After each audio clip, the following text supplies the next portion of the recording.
Hello, everyone, all low baggers. Jimmy the Bag. I'm Peter Loshak. This is the Loshak in the Bag show. It's been such a great thing to be doing this show again, Jimmy the Bag. You know, I've really enjoyed it.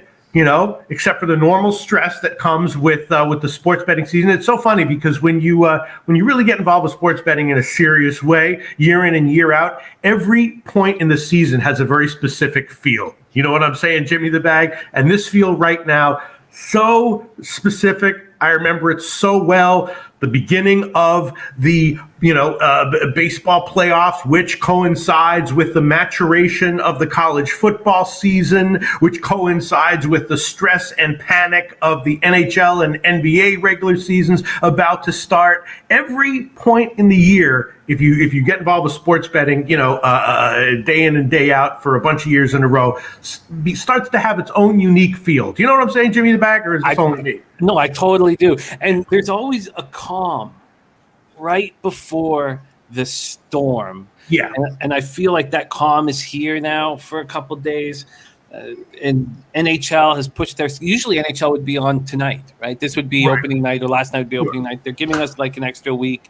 NBA is coming afterwards. I'm really excited. This is my favorite time of year. And I just love this. Thank you guys all so much for the birthday messages yesterday. It was a great, great day.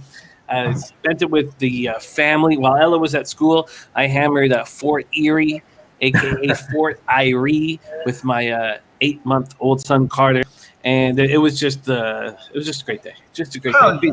Happy birthday, Jimmy the Bag. I didn't know it was your birthday. I'm not on Twitter that much, so I didn't see it. Happy birthday, Jimmy the Bag. Oh, thank you, guys. Thank you. I was just full of just thankful. I was thankful all day, thankful for what I have here with my family. Even though it is a one-bedroom apartment in Parkdale, I still see the light shining through, and I'm very thankful to get to host these shows and be a part of these shows. It means a ton to me. And if my birthday is yesterday, it means that Ski Profit's birthday is today. So shout out to my guy, Ski Profit. Okay. Happy birthday, my man. What a great, great guy you are. And we're surrounded by so many great cappers and great guys. So huge shout out to Ski Profit, Puzzler, Henry Dice. We got Brian Watson, Sean Higgs, Alex Ramirez, the Spidey play today, Gerald Jones.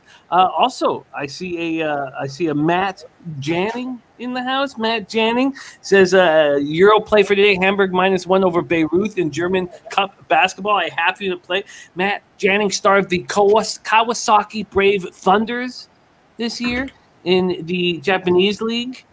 And he's only given us out glory so far. I'm going to put that right under here. Matt Channing in the house, star of the Kawasaki Brave Thunders, giving us a look in EuroLeague. Sammy Calmer, Nutflush Allen, Matty Ice, star of the Taint play today. Trusty, Real Deal Prime. Matty Ice says start the show off with a shot of Kraken to celebrate.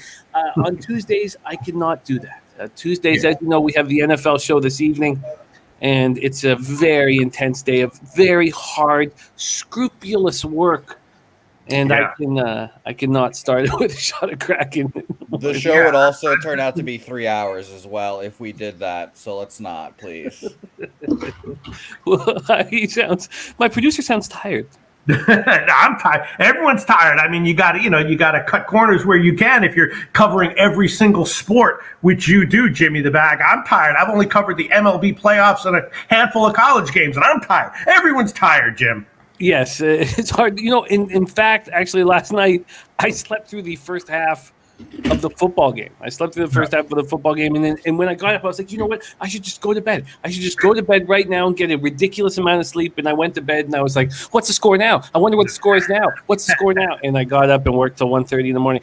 Nate Dogg, Paco Healy, Luke Murphy. What a great group. Troy V. We don't get enough Troy V. He's OG low bagger. And Tony Cobbs, thank you so much for the dono, my friend.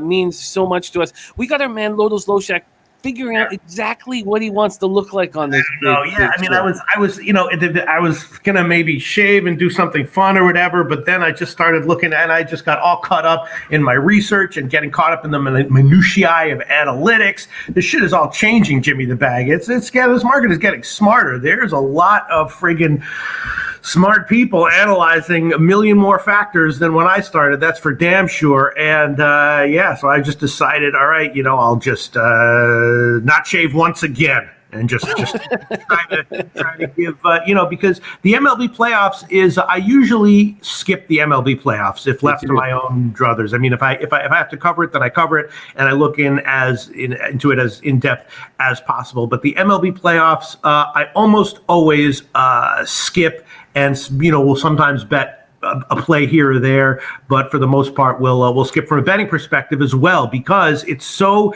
different from the regular season in MLB. To get caught up into it, to get caught up on it takes a lot of work, and that time is usually much better spent with me with college football and sometimes NFL, where I have a much more legitimate and significant edge. So I surf through the 6 months of the MLB regular season, and then when the playoffs come, I usually ignore it completely. But I didn't ignore it this week, so I'm ready to talk about it. But and also the edges tend to be, it's unpredictable, and the market tends to accurately price everything. So very difficult. I am wearing a Boston Red Sox hat for Jose, our producer on the ones and twos. I've never worn this on a show. I've never worn it in life, actually. I don't know how it got into my collection. I will never wear a hat of a team in my division other than the Baltimore Orioles, the lowly Baltimore Orioles. Who cares, right? You can wear that Orioles hat all you want, but Red Sox,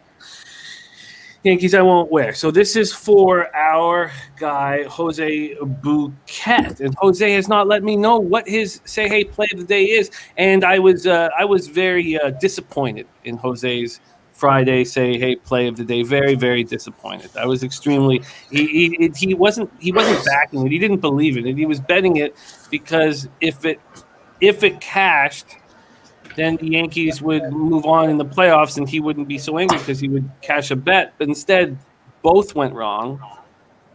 It was a disgusting. It was your worst bet of the year, and I despised every second of it. Jimmy, I hated to see it. My Say Hey Play of the Day is Red Sox Yankees. Red Sox Yankees. Okay. We got to Say Hey Play today coming in. Let's see. I hope that there's some analyzing of the spot and not just a homer pick. We will see from Jose Bouquet. Nate Dogg says, do you think that the NBA unvaccinated players not being able to play in certain cities will affect handicapping NBA during the season? We'll see. I mean, Wiggins just got old jibby jab, so if he was dead set against it. So we'll see. And as always, when it comes to important political conversations, we put our heads in the stands, right, Pete? That's what you taught me? Oh, yeah. I specifically did not even know who was president for 2012 to 2020. People would be like, what do you think of the president? I'd be like, I don't even know who it is. They'd be like, what? I was like, listen, I don't know.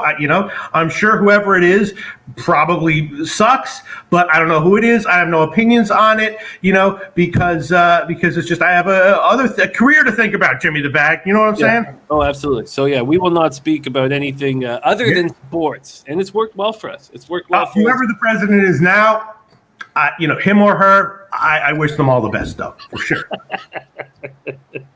And the vice president, whoever that is. I don't know who it is, but whoever it is, I wish them all the best. That is good stuff. Okay, well, let's get to work. Here. We have 2 baseball games we're going to dive deeply in. I've already bet this. Really? Game. Yes, I have. I've bet this first game. The second game, I'm very interested. I'm just waiting patiently for a number that may or may not come. If it comes, I'll bet it. If not, I'll stay off of it.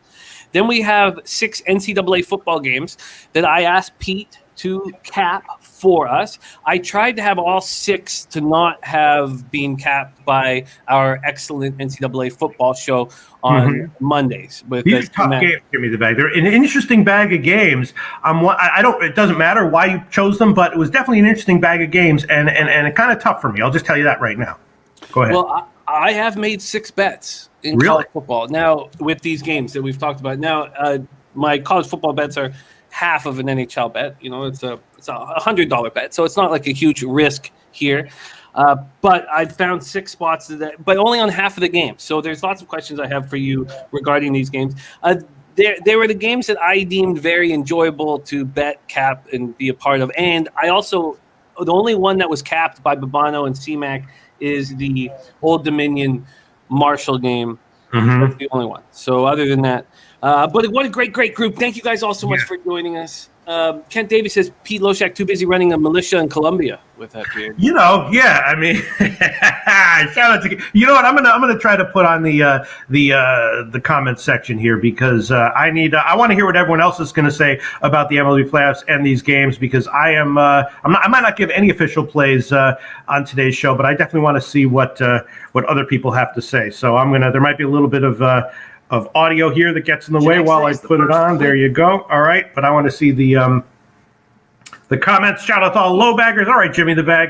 I think I'm ready to go. I don't know, man. I think I'm ready to go. I think you are ready to go. And you tried on 3 or 4 different shades and you didn't go with any of them? I don't know, man, Jimmy the Bag. I'm mostly just very annoyed that I don't have any great picks on the college games. Liberty last week, Jimmy the Bag. I really liked that one. I doubled down on it. You remember? So I doubled down on it, and I pushed the first half. So I didn't even see what the first half was, but Could you believe that? In a game that Liberty won, what was I stopped watching at 30-3. They won by like 20 points. I did not cash the first half I pushed. There was a fumble at the 1-yard line. It was a very rough day for me in college football. Everything that could have gone wrong went wrong, and my record is right at the point. And all you guys end up being in this situation in a different sport at one point or another, where the sport can get away from you, where you just start you don't trust your gut, you don't trust your study, you start reaching for me, and I'm right there. Off an excellent start. I've completely fallen apart in college football, and really? Yeah, I've completely fallen apart. So when I say I made 6 bets in college football, I would I don't know if I would want to immediately tail the action, but let's get right to work. All right. Okay. No, I'm sorry, because I actually didn't watch the game or see. I just saw that both of my bets cashed, but now I see the first half was tied. It was you didn't take the plus half, did you? I did not take the plus half. I wanted the plus. Yep. Beside my bets. So. And on that, when we were talking about that game, someone was asking, well, why not? If you like Liberty +2, why not just take the money line? And I gave the answer is because most of the time it doesn't matter except when it does, and then you don't get the winner. I was extremely angry all of Saturday, except CFL got me out of that anger because they were 2 spectacular games. CFL. In fact, I don't know how many of you watch CFL, but those 2 games back-to-back, Montreal at Hamilton, where Babano was live for the madness that ensued, and Saskatchewan at Calgary was as enjoyable to regular season football games. Hell yeah. All right. I want to just give a few quick shout outs to all the names here. Oh my God. Look at all these people. Yeah. I want to hear what they have to say. Oh my God. Everyone. Ski Prophet, Kent Davies, and Nut Flush Allen, who says, do you guys remember in Vegas we were all drinking and gambling and Pete was busy looking for a Radio Shack for a new laptop? Yes. And I still got that shit, Nut Flush Allen. Hell yeah. Well, those were the days, man. We did have some fun, Jimmy the Bag. We did. You know what I'm saying? I believe you got a Novello, right? Was that a Novello? I don't remember. Lenovo, yeah, whatever. I just needed RAM. All right, we're ready to go, right? Okay, let's get after it right now. We got Dutchy, Marty Muerte, too, OG Lowbagger, Trusty, Mally Mouth. Thank you, Michael Irvelina, Dennis Trusty. Michael, so when you watch us cap day in and day out, you'll see things that you like. When it correlates with your action, you may want to bet heavier on it or run with it. If it doesn't, maybe you want to get off or however you want it. You see the mistakes that we make, you see the good things that we do. And Michael Irvelina nailed it last week for watching me. I was saying in the football show, I want to bet against what everybody saw the week before. All this, and yet I was on the Cincinnati Bengals. And he was like, it doesn't make sense what you're saying. You're saying you want to bet against what you're seeing the week before, and yet you're on the Bengals. And Michael Irvelina, you absolutely nailed it. You saw the mistake flaw in my capping, and I got beaten badly, even though I do still think that the over was the right play in the Jaguars-Bengals game. Ended up at 45 instead of 46, and there was a couple goal line stands and whatnot. But you nailed it, Michael Irvelina. All right, Joe, Chris, Shant, Nicholas, Print Department, Mark Schillingbird, Kent Davies. Let's get right to work. Razor Sharp Picks, Nate Dog 420. We have the AL wildcard is where we begin. 8 p.m. Eastern. New York Yankees at Boston Red Sox. This rivalry has not been as incredibly exciting for the last few years. So it's great to have this wild card game at Fenway Park in Boston, Massachusetts. 59 Fahrenheit, overcast, 7 miles per hour in a very interesting situation here, Pete.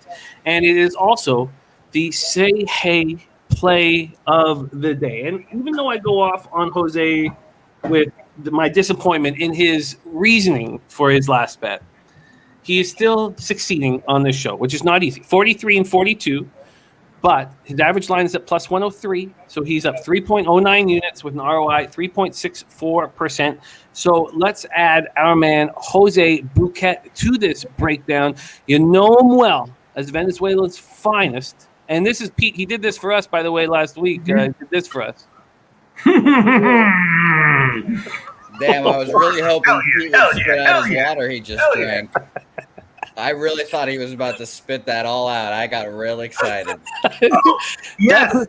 That was my second place showing in the poker tournament down in Costa Rica when you hooked me up with that cash right there, Pete. And the Say Hey play of the day coming to you from Jose Bouquet. So let's bring in our man, Jose Bouquet, to the show. Jose, how are you? Gentlemen, I'm doing well. I just want to bring this up one more time because, Pete, are these your real arms and legs, Pete? Because, geez. Oh, my goodness, Pete. In the picture? Yeah, you in the gym, you guys are friends. I have natural. Yeah, but by the way, I once did do a spit take in one of my videos at the old show, and I love spit takes. I'm pretty good at them, and if you ever want to plan out a spit take, I'm totally game. So just keep that in mind. I would love that.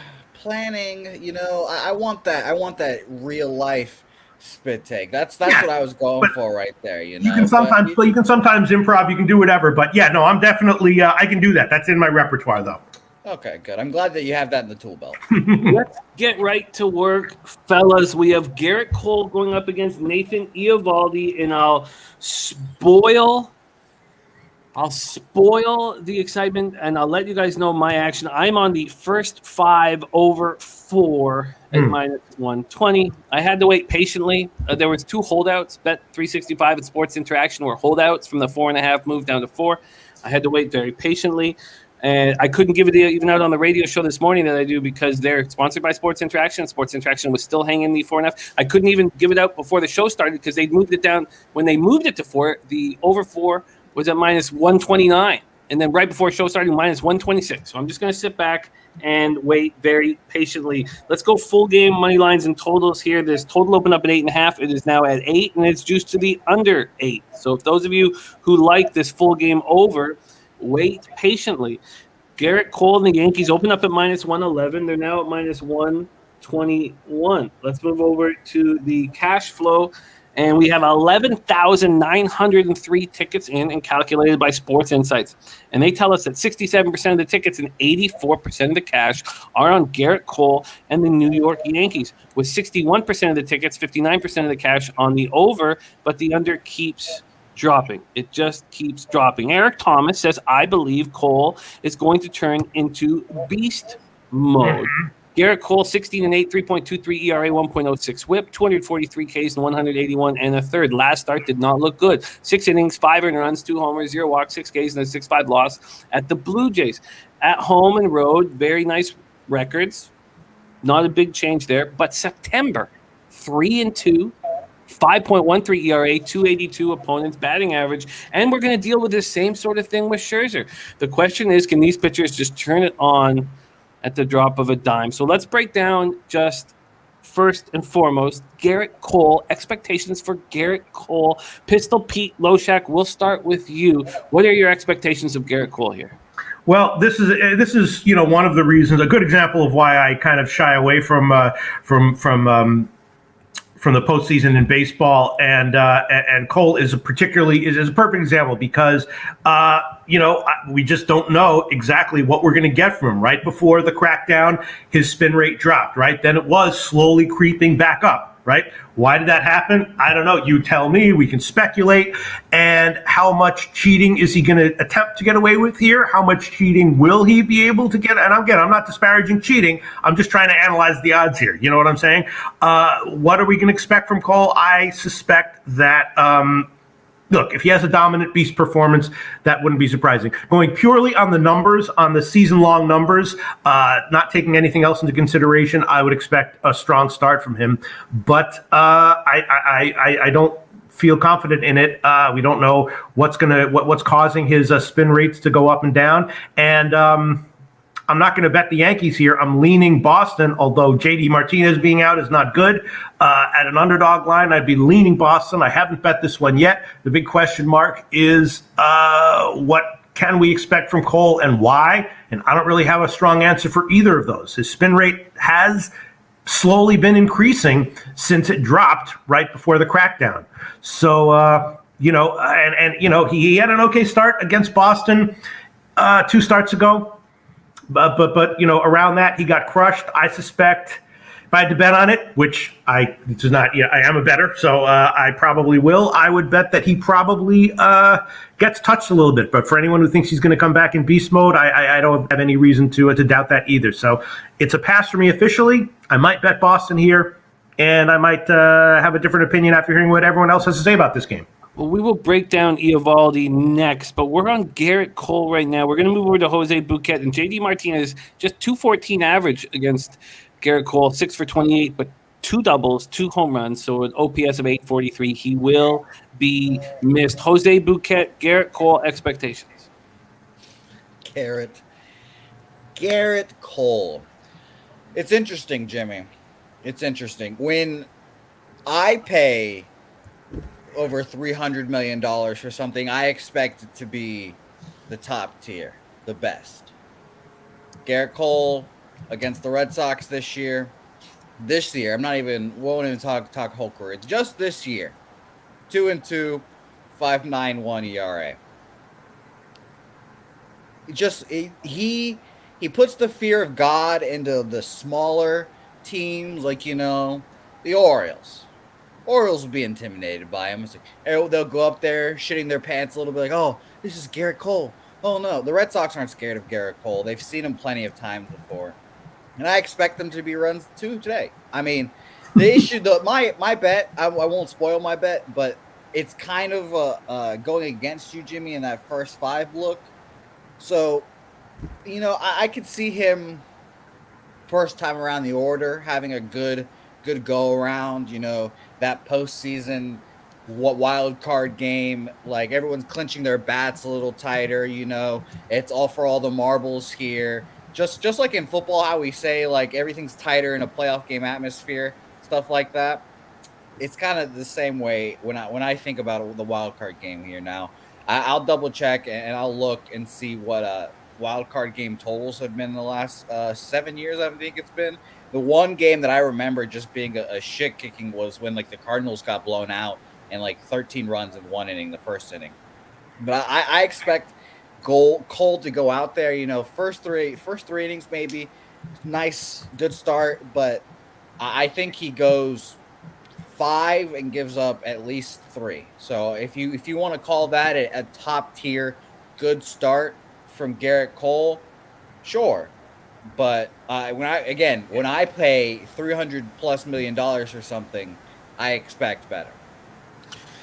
Taylor MacArthur says, I'm seeing runs in the 5th, 6th inning, 3rd time through, first 5 under, full game over. See, I'm the opposite. I think that the bullpens are very fresh and will be ready to go. I expect a very quick hook on both of these starting pitchers, and I want to get the runs early when the matchups in these strong bullpens go to work. So I'm on the first 5 over 4. I got that at -120. Let's move on to Nathan Eovaldi. 11-9, 3.75 ERA, 1.19 WHIP, 182 and a third, 195 Ks, 35 walks. And our man, who we've capped for a long time, an excellent capper, Troy V, said, do we factor in the weather? It's going to be cold tonight. It is the weather that is the number one thing that makes somebody would make you want to lean towards the under. To me, it's 59 Fahrenheit, overcast 7 miles per hour in. Eovaldi's last start at the Orioles was very good. 6 innings, 4 hits, no 1 runs, 1 walk, 7 Ks. At home, he's been better than he's been on the road. At home, 6-4, 3.47 ERA, 241 opponent's batting average. In September, it was average, 1-1, 3.94 ERA, 252 opponent's batting average. The Red Sox right now are ranking Righties, 274, 839 OPS over the last 30 days, while the Yankees are just 237, 47 OPS. Both bullpens were middling in the last 30 days. Yankees bullpen 3.88 ERA, 1.30 WHIP. Red Sox bullpen 3.97 ERA, 1.36 WHIP. And Eovaldi has good numbers against these Yankees, 253 with a 682 OPS. But I always want to see if I think that someone will get touched. I want to do the big bats, the stars hit them. Do the bats that you trust hit them, and they all do. Rizzo 5 for 9 with 3 doubles against them. Judge 9 for 23 with 2 doubles and a homer. Stanton 9 for 30 with 2 doubles and 2 jacks. So your big 3 bats there do get to Eovaldi. Here we go. Pistol Pete Loshak, expectations for Nathan Eovaldi this evening. Wow, I just noticed that the market seems to be betting the Yankees. As this line creeps up, I was looking at like a plus 105, plus 110 type line for Boston. If it gets up around like 120, that might be a bet that I'll make. Yeah, I mean, Eovaldi, it's been a great year from him. Let me pull up my notes here. I give an edge statistically. I give an edge to the Yankees bullpen, which matters. Obviously, significantly, sorry. Let me just find my notes on Eovaldi. Yeah, I mean, his velocity has dropped a little bit, but his pitch mix is something that might be a benefit in the playoffs. Starting pitchers pitchers in general, who have a larger arsenal, tend to expand their bottom pitches a little bit more in the playoffs, and a lot of times they have good success with that, and that is something that I would expect from Eovaldi. So I would expect an average or better than average start from him, and maybe, an average or worse than average start from Cole. So I would be leaning Boston here as the line creeps up. More and more, I'm thinking that Boston is probably the play here as far as a value play is concerned. And Dan Kelly made a great comment that I will highlight. If you really do your research into these teams and their makeup and what you expect from them, then live betting is probably the best way to take advantage of that in the playoffs. So yeah. I shout out to Dan Kelly for that comment. I agree with it. I would expect, average or slightly better than average from Eovaldi, and leaning Boston at plus 117, which I'm seeing now, maybe even better if I look at the line shopping page here. And I expect that number to keep moving in the direction of the Yankees as the evening goes on. I could be wrong, and maybe you want to pounce now. I thought first 5/4 minus 120, I should pounce right now. And we'll see if that changes throughout the show. Here we go. Jose Bouquet, Nathan Eovaldi, expectations. He's been the best pitcher on the staff all year. And I said that coming in. The year I knew he would be the best pitcher in the staff. I'm a huge Nasty Nate guy. He's a big game pitcher. He almost blew out his fucking arm in 2018, pitching back-to-back games in the World Series, pitching long into the night like a fucking stud. And here's the thing. I wouldn't be surprised at all, say he goes 3 shut and Alex Cora is like, all right, we'll go somewhere else. I wouldn't be surprised at all. I would prefer he goes 2 times through the order, but I doubt he goes 3 times through the order. Yeah, no way. I think then he'll go to another starter. He'll probably bring out a Nick Pivetta or an Eddie, just like he did against the Nationals on the last day of the season. That's been his thing. Alex Cora kind of made that a thing when he first started coaching the Red Sox, which was pretty awesome. Now you see that everywhere, and it helps the bullpen be less shitty. That's why I have all my futures bets on the Red Sox, because I knew once they get into the postseason, they shrink the starting rotation. They put Nick Pivetta and Eduardo Rodriguez in the bullpen. And they're going to be good bullpen pieces. I mean, Nick Pivetta could be the closer of this ball club going in. I mean, I could easily see that.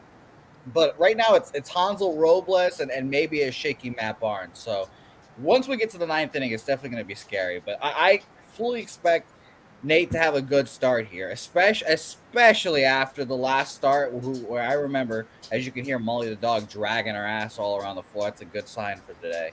But I expect Nate to have a good start, especially because his worst start of the season, 2 starts ago, I think now, was against these Yankees in this very same matchup in Fenway Park. I think he goes, I'll say 5 5 shut. I honestly do. And I was looking at his K prop at 5.5. A little bit too juicy for me at -120. If it was a plus number, I would have probably bet it. But I just think Nate has a good start here today. And I understand, Rizzo has good numbers against him. He'd be the one I'm concerned about because he kind of comes in fresh to this. But I'm not worried about Judge. And Michael Stanton could, I'm going to censor myself. Michael Stanton is a good batter. And I hope that he takes off the blindfold again today so he doesn't shove that bat through my hoop again. Well, interesting breakdown from both of you guys and from the chat here. I sit here and think that this first 5 over 4 is a really nice spot to be in. I really do. First 5 over 4 -120. I think the hook's going to be quick. I do not think that you should put Pivetta in this game. His numbers at Fenway were not good this year. I think he's a talented pitcher, but you want to get a guy with a 5 ERA at Fenway in the most important game of the year. I think it's dangerous. I think that Chris Sale will be a very dangerous weapon for you guys in this game. And I love the first 5 over 4. That is my official spot. Pete, have we talked you into making a move here? I think I will. I'm a little bit nervous about that first 5 over, Jimmy the Bag. I mean, I just, Eovaldi, again, is, I think he's going to throw a lot more sliders, do the slider cutter thing and, expecting a short start. And I don't know. I mean, Cole, I'm not too high on, but he's still Cole. His spin rate has been increasing. I just want to go on record by saying it makes me a little bit nervous, the first 5 over, Jimmy the Bag. Yes, market moving against me, and usually when you say that, my ROI is atrocious. So this is the playoffs, so it's a little bit different. There's a lot of great comments in the comment section talking about live betting the playoffs, and I highly recommend that people peruse those comments. I'm an inch away from making Boston official play at +117 right now, which I am seeing on the board. Okay, you more. You can throw that on my record. Boston full game money line +117. You can throw that on there. Pete full game Red Sox at +117. Jose Bouquet, say hey play of the day is. No runs first inning. No runs in the first inning. I'm obviously going to take the Red Sox money line, but I'm not going to give that as official play because the chat will just freak the fuck out. I'm not about that life right now. I'm gonna take the no runs first inning. You can shop around for this line. Pinnacle has it at -132. Bovada has it at -145, and my local had it at -125. So you can go around. I like the Pinnacle line at -130. We'll roll with that for the official play. Like I said, I think both these pitchers come out. They have a clean inning. Be nice, quick, and easy. We'll have a 3 innings of kind of boring baseball. I also agree with Pete in this instance, Jimmy. I don't love the first 5 because I think both pitchers will come out, do whatever they have to do, get through those innings, and then from there on, from I guess the 4th inning on, would be the dicey zone once they start seeing again. But I know for a fucking fact how many first 5 unders I've lost in the 4th and 5th inning this year. So it's just, I think you'll be sweating first 3 innings. You'll be like, what the fuck's going on? And then from there, I think you might start feeling the good vibes. Well, there you have it. We have all made a move on this game, all different bets. I'm on the first 5 over 4 at -120. Pete's on the full game Red Sox at +117. And Jose is on no run first inning at -130.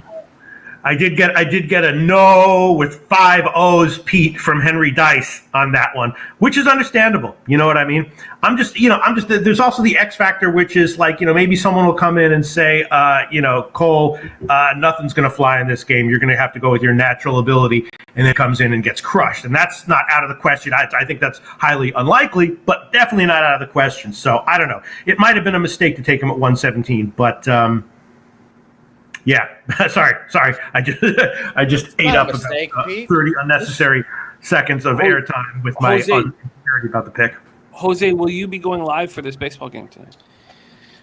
So we haven't talked about this yet. Oh yeah, I forgot. It's a little issue. We have a little scheduling issue. Bebsy in the Bag starts literally when the beginning of the Red Sox game starts. So I think Victor will be producing Bebsy in the Bag today. He'll be stitching out all the graphics and writing timestamps for me. And I will be going live tonight. I'm going to go live for the first inning, obviously. Maybe we'll take a break and then go live again for the seventh, and if it gets close or something like that. I haven't really decided. But I am going live tonight for sure. Start of the game. It's going to be intense. If you want to jump on stream with me, of course, you shoot me a DM. Mills, I will go on live stream with you, but there will be absolutely zero niceties. I will let you know that now. Shoot me a DM. Razor, I also don't like you because you also like talking shit as well. So if you want to come on the live stream as well, I will talk shit to you too as a Yankees fan.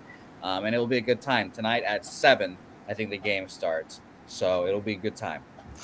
There you have it. Jose Bouquet going to compete with me for viewers this evening. Thank you very much. My own producer going to compete with me for viewers. Well, it's okay. All right. So there we have Jose Bouquet. Say hey play of the day is no run first inning.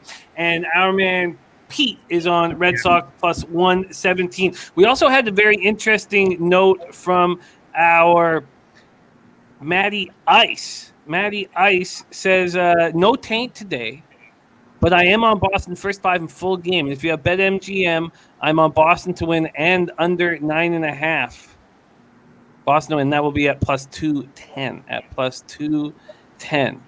Okay, there you have it. That is AL wildcard game number 1. And we will be capping the NL wildcard game again tomorrow with a different cast. Only Knows will be on the show with me. But we have to hear what Pete thinks of NL wildcard game. So let's talk about it. 8:10 p.m. Eastern tomorrow. St. Louis Cardinals at Los Angeles Dodgers. Cardinals 90-72, 45-36 on the road. Dodgers 106-56, 58-23 at home. We're at Dodger Stadium. Chavez Ravine, 73 Fahrenheit, mostly cloudy, 7 miles per hour out to right center. Let's start with the market. This total is sitting at 7.5 at minus 110 to the over. It's now minus 108, so a 2-cent move towards the under. Scherzer opening up at minus 212. He's now at minus 220. Now sitting at minus 220. Noli No says, did you just fire Jose? No, but not a bad idea. Not a bad idea. He does great work. He does great work. If he's going to go up against my football show tonight, one time we'll let it slide. But he does great work, and I enjoy working on him very much. Hoops590 says, I'm on the Cards at plus 175. Let's move over to the cash flow. We have 4,000. Oh, by the way, tickets just getting people betting this Yankees Red Sox game like crazy. So we now have 12,697 tickets in there, and more money coming in on the Yankees now. 81% of the money line catch there. So then we go to St. Louis Dodgers, 4,249 tickets in on the money line. 47% of the tickets on the Dodgers. So a lot of public tickets on the Cardinals, but 72% of cash on the Dodgers. So big bets coming in on the LA Dodgers. Then from a total perspective, 52% of tickets on the under, but 25% of cash on the under. So big tickets coming in on the over. And Pete, I am going to wait patiently for a 3.5. When I can get a 3.5 on the first 5, and Pinnacle has just moved it there, I will take the first 5 over. And I know that I have a vividness bias of American League wildcard games going over and NL wildcard games going under, but I don't know what we're going to get from either of these two excellent veteran pitchers. We'll go Wainwright, Scherzer. Wainwright, 17-7, 3.05 ERA, 1.05 WHIP, 206 in the third, 174 Ks, 50 walks. I was going over his career, and this is by far his best year over the last 5 years. I mean, he's not been this guy for quite a while, and he was spectacular this year, and didn't have bad home road splits. He was just a good pitcher. Now, the home road splits are worth talking about, and I will here in a second. In his last start, 6 innings, 7 hits, 2 earned runs, 1 homer, 2 walks, 4 Ks, and a 6-2 win at home versus the Brewers. Last few years, he had an ERA over 4 every year, and he was bad on the road this year. And he started out bad on the road this year, too, but he fixed it.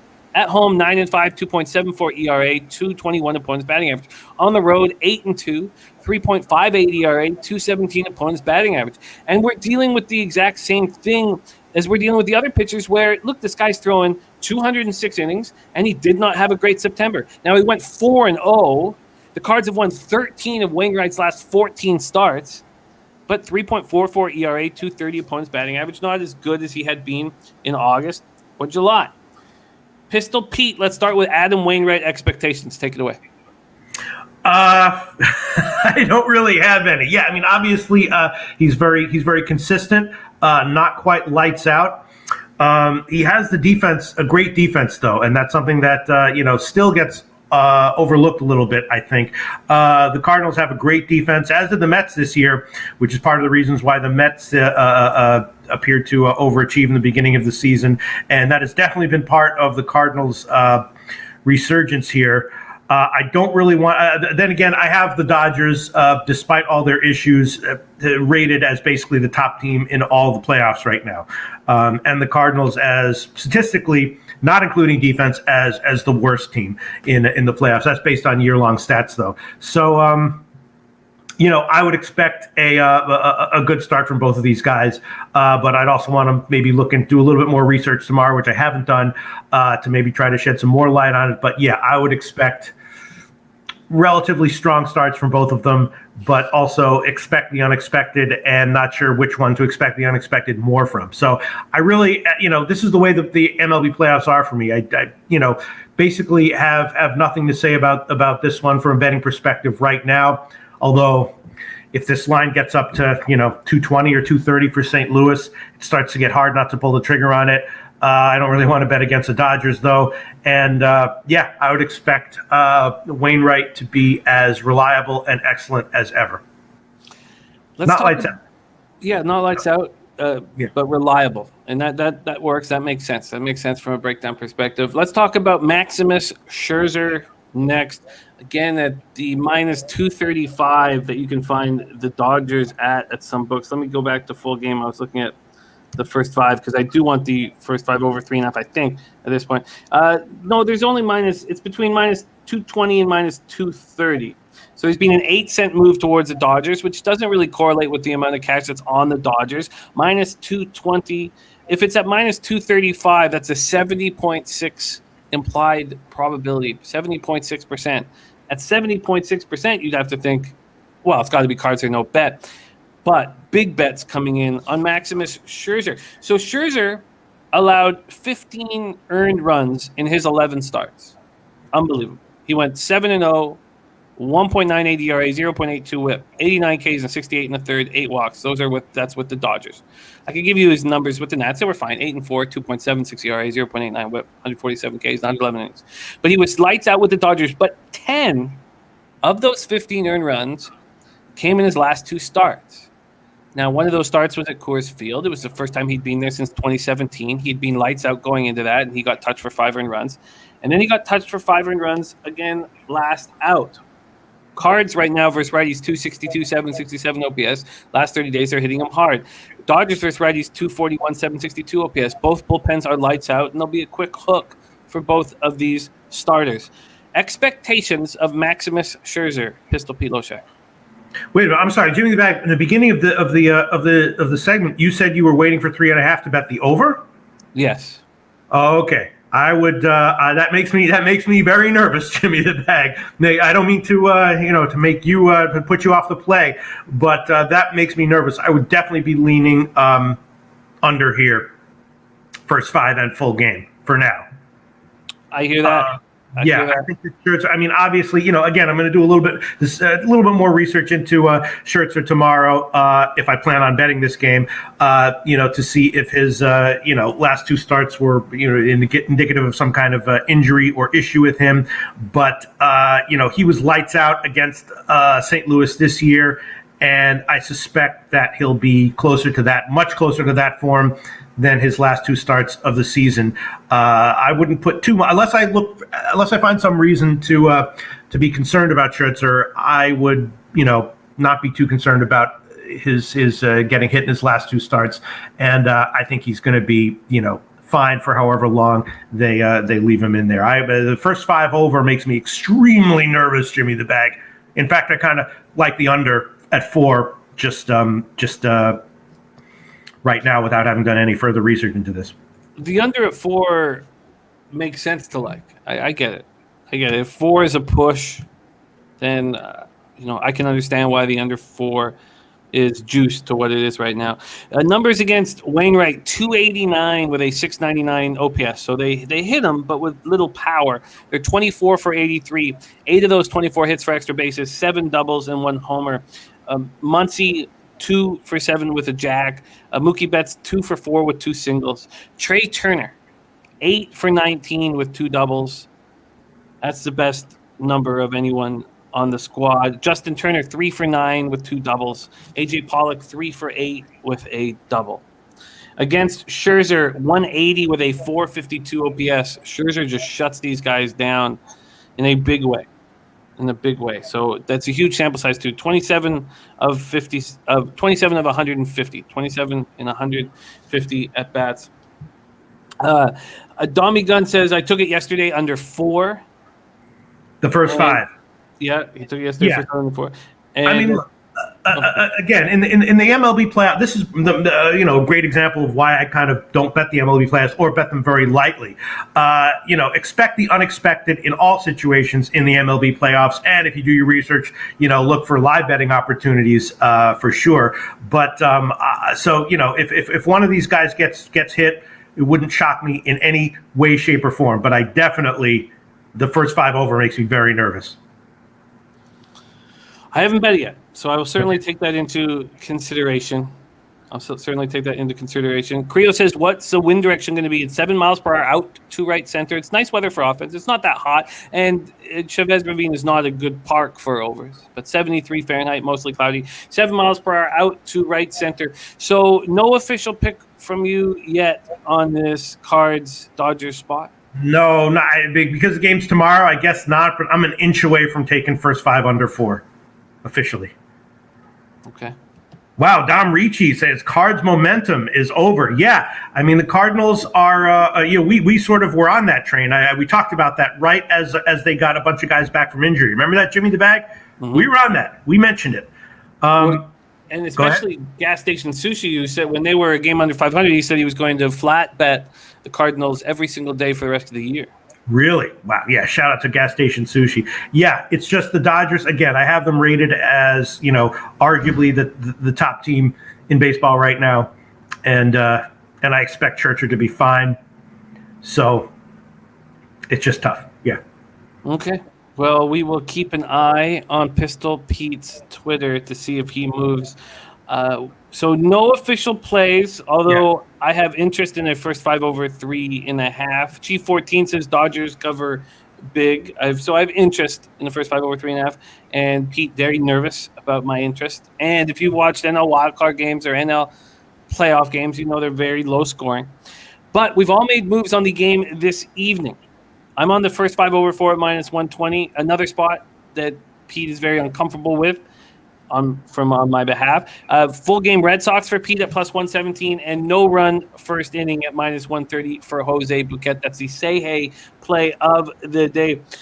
Taylor MacArthur, my man T-Mac question, he said, would you say stats are less irrelevant in playoff time with more heart or whatever in play? It's not that they're less irrelevant or more relevant, but less relevant, but they are definitely different stats become more important and other stats become a lot less important. Obviously bullpen depth matters. The top of the bullpen matters a lot more than the shittiness of the bottom of the bullpen. Starters get much quicker hooks, which matters. Again, the whole third time through the lineup thing. You will rarely see a guy go 3 times through the lineup unless he's lights out. In which case you expect him to continue to be lights out in that case through the lineup. So no, the stats always matter. But yes, they definitely everything gets shaken up and turned on its head. And the year-long stats that are so useful when you're surfing the 162 game regular season, it's a completely different approach to the playoffs for sure. And Creo, that was the wind blowing out tomorrow night. Tonight at Fenway, it's 7 miles per hour in. 7 miles per hour. And there you have MLB. Now, I finished the season not where I wanted to be, but 353 wins, 321 losses, 52.4%, minus 5.57 units, ROI minus 0.83%, average line minus 110. Last season, I capped all these games the night before, and we put out the videos, and I did it with No Lean Nose, and I had the best playoff run of my life.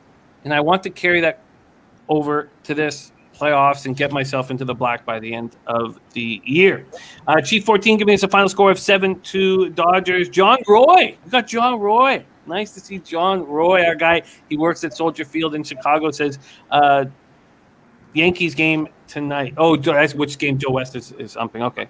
There's John Roy. Great to see you, John Roy. Okay, there you have MLB. We move over to college football. And we have an excellent show with C-Mac and Babano. They film it every Monday. We cut up the games, Jose, and our crew do a great job cutting them up, putting graphics on them, and setting them up. And they're all available right now, 25 games.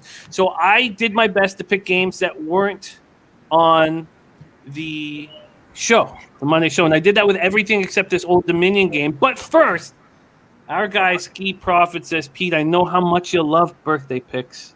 Hook me up one time, no pressure. God. All right. Happy birthday to you, Ski Prophet. Great human being, and more important than that, fucking great handicapper. Happy birthday to you, Ski Prophet. I'll give you a birthday pick because I'm not allowed to deny them, but even if I were, there's no way in hell I would deny you a birthday pick. The birthday picks, they are what they are. I can't say that the last 5 or 6 of them have been that great overall. Although the Ohio State over, I'm okay with that one, Jimmy the Bag. The last one was a loser. It was the Ohio State Akron over. But the way that game went, I still think I had an edge on that one. Small edge, and it just didn't, the coin didn't flip in my favor. But Ski, motherfucking Prophet, happy birthday to you. My mouth to God's ears. I hope you have a wonderful upcoming year this year. Happy birthday, Ski Prophet. Everyone follow him on Twitter if they're not, but I'm sure they already are. Well, I'm excited to hear what this birthday. Was that a good birthday shout out, Jimmy the Bag? I don't feel comfortable about the handicapping for this show, so I'm a little bit uneasy inside. We love seeing you uneasy inside. So let's get right to work. College football is up next. We start at 12 p.m. Eastern on Saturday. All these games are on Saturday. We're going to be breaking down NCAA football every day of the week, so don't worry about that. There's going to be a lot of NCAA football for you, so we'll have all the midweek games capped and everything. But I wanted to focus here on 6 games that weren't capped on. No Remos, there was not a pick there, but there will be. There will be. Yeah. And Dan Kelly coming in with NBA preseason games. Those of you who've run with us for a long time know how spectacular Dan Kelly is as an NBA capper. Yes. Those of you who are new to the show, keep an eye on Dan Kelly. So a couple of things that have come up. I'm looking at Dan Kelly's picks right now. Knicks -2. There's your birthday pick. Ski Prophet. Happy birthday. Knicks -2. Oh, kidding around. I'm kidding around. Do you think that's a good bit, Jimmy the Bag, when I say someone's a great person, but much more important, they're a great handicapper? That's a nice bit, right? It's a nice bit. Yeah. Oh, God. It's a perfect industry for that. But, the great thing about Ski is that he's such a quality guy as well as quality capper, so it fits both. No, they're both important. I'm just saying one is much more important. That's all I'm saying. Oh, Dan Kelly says those are not picks. Those are just okay. Take it back. Jesus Christ. I'm all messed up here, Jimmy the Bag. All right, those are not picks. Just we also have the Birdie's Bird Nest Builder NHL Parlay of the Day. Cash huge, the first one. I am tracking Birdie's Bird Nest Builder, but let's give it a couple more days. We've only had 3 parlays, NHL parlays of the day. Pittsburgh -1.5, Islanders moneyline, Avs moneyline. That's a +456. Birdie's Bird Nest Builder NHL Parlay today. I'm going to pop that into the chat right here so you guys can take a look at it. But let's go into NCAA football. We get started here with Akron. And I did on purpose pick teams that you've already capped and that we've all capped. I think that helps us. So Akron at Bowling Green Falcons. We're at Dwight L. Perry Stadium in Bowling Green, Ohio. It is 77 Fahrenheit, partly cloudy, 4 miles per hour is the wind, and we got a little action to get this started. So let's move over to the odds, and then we'll see if there is enough cash to come in on this spot. But I will tell you, this is one of the games that I have moved on. Mm-hmm. and I took the under 46 full game, and we'll explain to you exactly why. So let's just move here. Here we go. We're going to get these. This game pops off right at 12 p.m. Eastern. Just load up, my friend. And while this is loading, I will start breaking this down. Akron. Oh, here we go. We're ready to go. This Akron Bowling Green spot opened at 45, is now up to 46 this total. Bowling Green opened as 13-point favorites. They are now 14.5-point favorites. Akron followed up their 59-7 blowout loss at Ohio State as 49-point dogs by losing at home to Ohio 34-17 as 9.5-point dog. Akron couldn't stop Ohio's run game. Running back DeMontre Tuggle beat them up for 201 yards and a TD. Ohio ran the ball for 398 yards. Ohio outgained Akron 458 to 293. 398 of that 458 on the ground. Bowling Green is much more competitive this year under third-year coach Scott Leffler. He has the program moving in the right direction. They had their two-game winning streak snapped this weekend in a 27-20 loss at Kent State as 16.5-point dogs. They covered easily. That came on the heels of their very impressive 14-10 win win at Minnesota as 30.5-point dogs before at kickoff. An opening kickoff, Minnesota had a 96.9% win probability in that spot. Bowling Green's defense has been excellent all year, and they simply can't take advantage of Akron's weak run defense. Bowling Green averages 47.2 rush yards per game. It's Matt McDonald, their senior quarterback, making smart decisions. It's an excellent defense combined with smart decision-making from their quarterback, Matt McDonald, 1,979 passing yards, 3 touchdowns, 3 interceptions. Noli No says Bowling Green is an under team, and they can't take advantage of Akron's weak spot. I'm on the under 46 here, Pete. We're in Doit L. Perry Stadium in Bowling Green. Take it away. I think that I might pull the trigger on Akron first half. Bowling Green obviously has had an awesomely impressive season ATS-wise this year. But I don't think that I think that the market is overvaluing their edge on Akron. Akron should improve as the year goes on. They've got the third year under the coach, and Akron obviously pounded them last year. And I think that the under is interesting. It's a very low total, but I don't disagree with it.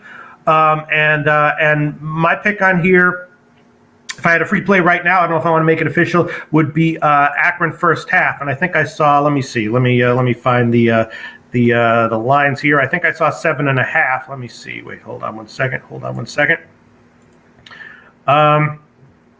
Yeah, so I'm liking Akron here. I'm liking them a bit more on the first half, and that's what I'm thinking. I think that Bowling Green's ATS success so far is a little bit of an illusion, and they should come crashing back down to 50-50.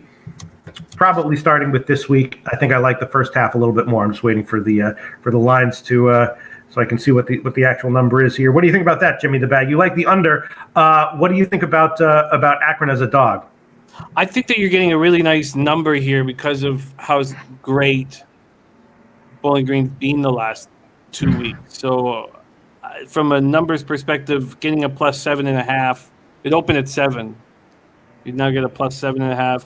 Does make a lot of sense to me. Scanning. Go ahead, Jim. The way I see this game going, I like DJ Irons. It's been a problem that I like him, the quarterback for Akron, because he's cost me a lot of money. He's able to get first downs with his legs when he needs to keep drives alive. I just really like this spot for Bowling Green flexing their defensive muscles and not being able to take advantage of Akron's issues defensively. So right now, the best you could get first half is plus 7.5 minus 108 at Pinnacle. Yeah, that's what I saw, and I think that's a decent bet. I might bet it myself. I haven't pulled the trigger yet, just because want to make sure that I like it as much as I think I do, which is not that much, but a little bit of a solid play. And as you mentioned, Akron showed some signs against Ohio State that they could be capable offensively. And last week I thought that they might be a good bet against Ohio, although I didn't bet that one. Statistically, that was the play. But as far as preseason rankings were concerned and other ways of looking at it, Ohio was the play. And so they wound up losing. But I think this is a decent spot for Akron from an ATS perspective, and I think I like the first half a bit more as well. And I'll make that an official play. I'll make Akron first half plus 7.5 an official play. What do you think about that, Jimmy the Bag? I like it. And from a game script perspective, it was 17-17 going into even the fourth quarter in that Ohio-Akron game. And Ohio pulled Rourke and brought in their very mobile running quarterback, and they just ran the ball completely down Akron's throat, and something I don't think that Bowling Green's capable of. So I like it. I think it correlates with the way I see it, but I see a low-scoring game. There's your first game on the card. I'm on the under 46 at -110. Pete's on Akron first half at plus 7.5.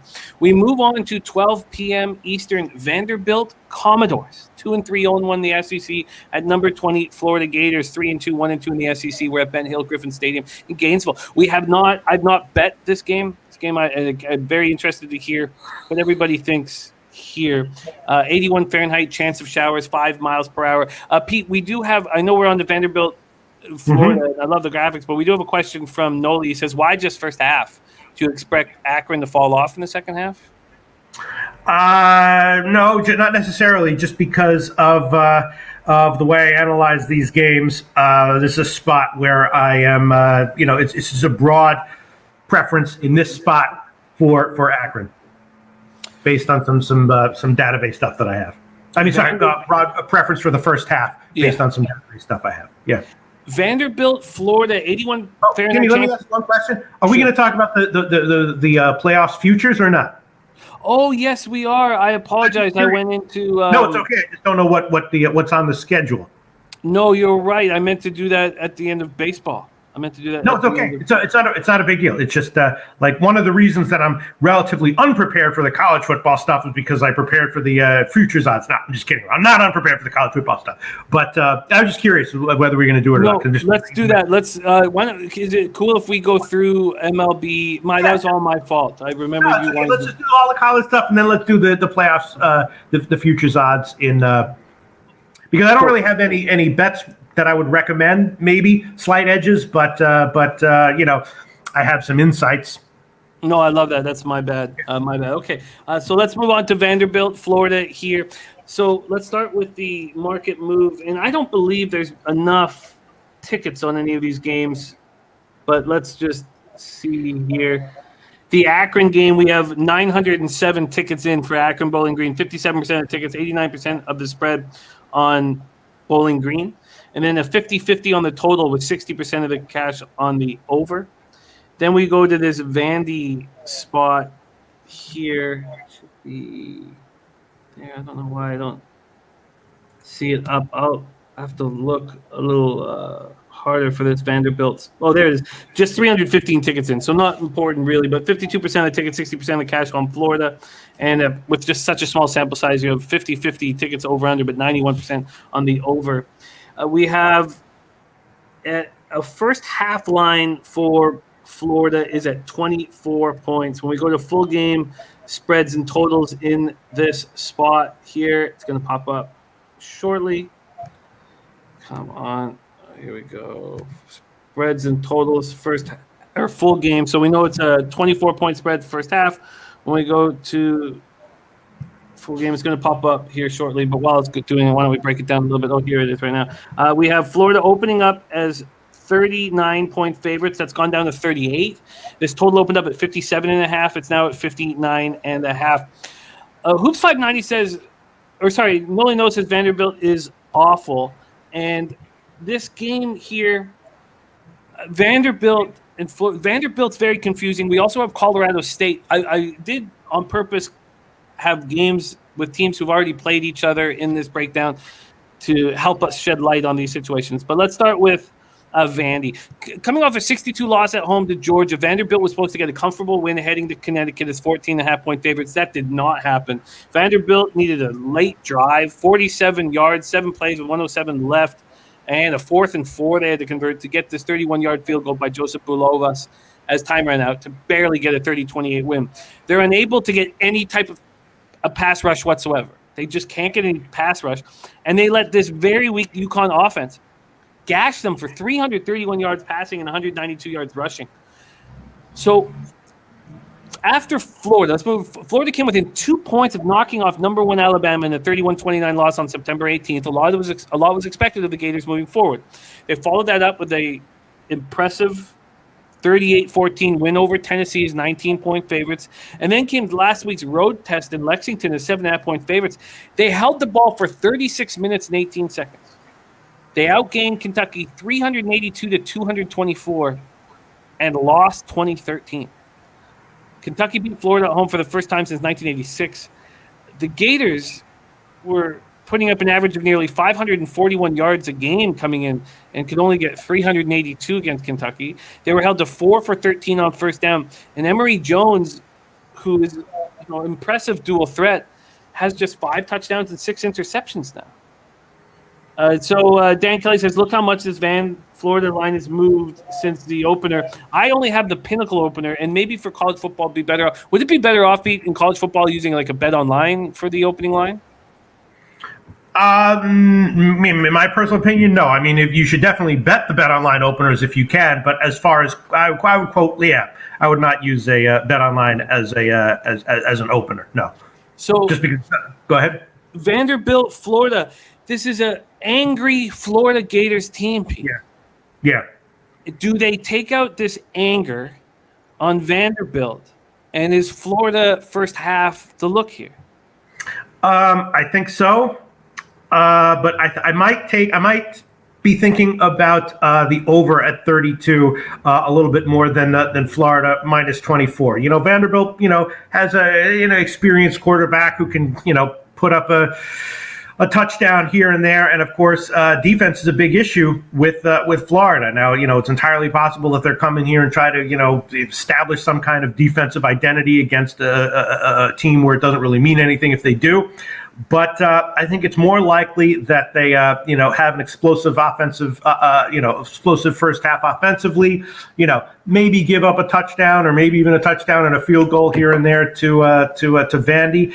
And if it winds up, if Florida wins the first half, 27 zip, and they cash the first half spread, but the first half goes under, then okay. But I think I would prefer the first half over to Florida minus 24. Florida is just a team that I think is, obviously has a ton of potential here, but not really a team that I want to bet as a huge favorite. Dan Mullen is a guy who can do a lot of great things with quarterbacks and put up some flashy numbers, but I don't really. I think in general, I think of his teams as more likely to be overvalued than undervalued, and. But still obviously offensively potent. And I kind of like the first half over. I'm an inch away from making that one an official play and the Ski Profit birthday pick as well, Jimmy the Bag. But that's my thought on this game. It's obviously a huge bounce back spot for Florida. They're going to come in and try to establish, their confidence again. And their defense is still a little bit average to me. And Vanderbilt probably can take advantage of that to get something, even though they got shut out by by Georgia. I mean, they're terrible. But, a touchdown at some point in the first half by Vanderbilt is something I would expect. Florida, Vandy, first half over is sitting at 32. It opened at 32 minus 113 to the over. There's been a 16-cent move already at Pinnacle to minus 129, so expect that to move to 32.5 or something of that nature right away. Bet 365 hanging that over 32 at minus 130. I like that. And then Dennis Garcia thinking about a Florida team total, first half team total over, which would correlate exactly with what you're saying. They're all highly correlated. You know what? I'll make that an official play as well. I'll give the first half over at 32. Whatever the hell, whatever it is. Let's see. Yeah, it's getting bet up a little bit in my mind. Right, minus 129 now. All right, I'll make that official, though. First half over 32, minus 129. Could easily see Vanderbilt putting up, 10 points, or getting shut out, and Florida puts up 35 anyway. So, 4 touchdowns and 2 field goals, and you got it. So there you go, over 32. I like it. There's our guy, Rye Cape, in the house. OG Low Bagger. Great to see you, Rye Cape. Thank you for joining us. So Pete has moved on the first half over 32 at -129. And we have Matty Ice on the Florida first quarter and first half. The Florida first half team total over makes sense to me. The over makes sense. Pete's look makes sense. I think I'm going to tail Pete's look as well. And I am interested in Florida first half -24. I think that Vandy gets run over, but that game Vandy had at Colorado State threw me for a complete loop over the last few weeks. So let's keep moving along. That's Vandy, Florida Gators. Next up, 12 p.m. Eastern, we have Northern Illinois Huskies, 3-2, 1-0 in the MAC at the Toledo Rockets, 3-2, 1-0 in the MAC Glass Bowl, Toledo, Ohio, 73 Fahrenheit, mostly cloudy, 8 miles per hour is the wind. Is there been any bets in this spot that we can look at? Just 554 tickets in, 64% of the tickets on the spread on Toledo, and 69% of the spread cash on Toledo. Okay, so let's see what the market has done in this spot. First half, Toledo sitting at -7. There has been a 7-cent move toward Northern Illinois first half, so it looks like that will become a 6.5. Also, this total that was over 27.5 has now moved to under 27.5, and this is another game that half of these games I haven't moved on. So 3 of these 6 I haven't moved on. This is another one that I haven't moved on. When we go to full game in this spot here, Toledo opening up as 12.5-point favorites. That's where they stand right now. There's been a 3-cent move towards Northern Illinois. This total has gone from 54.5 down to 52.5. Let's go. We'll start with NIU. After losing at Michigan 63-10 as 27.5-point dogs, Huskies have bounced back to win 2 straight, starting with an easy 41-14 home win over FCS Maine Black Bears as 21.5-point favorites. And following that up with a 27-10, I don't think it was 27-10. Was it 27-10? 27-10, yeah, because it was 17-0. Thought it was closer to that, but win at home over Eastern Michigan at a pick'em. It was the second time, though, in 3 games that Rocky Lombardi has completed single-digit passes. 9 for 20 for just 84 yards. He's thrown 5 touchdowns, 5 interceptions on the season. Ontario Brown rushed for 101 yards.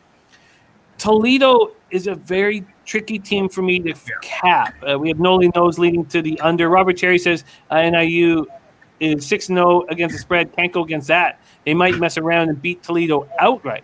Hoops 590 says Northern Illinois is trash. Wyoming worked them in the first half. So Toledo, they played Notre Dame very tough on the road, 32-29 loss, and everyone thought, wow, Toledo's capable of big things. That feeling went away very quickly the following week with their surprise 22-6 loss at home to Colorado State as 14.5-point favorites. They followed that loss. Who warned you about that one, Jimmy the Bag? You did. That was a fascinating look you had, and then my bets were already in, which kind of put me in a very tough spot. They followed that loss up with a 22-12 win at Ball State as 4.5-point favorites.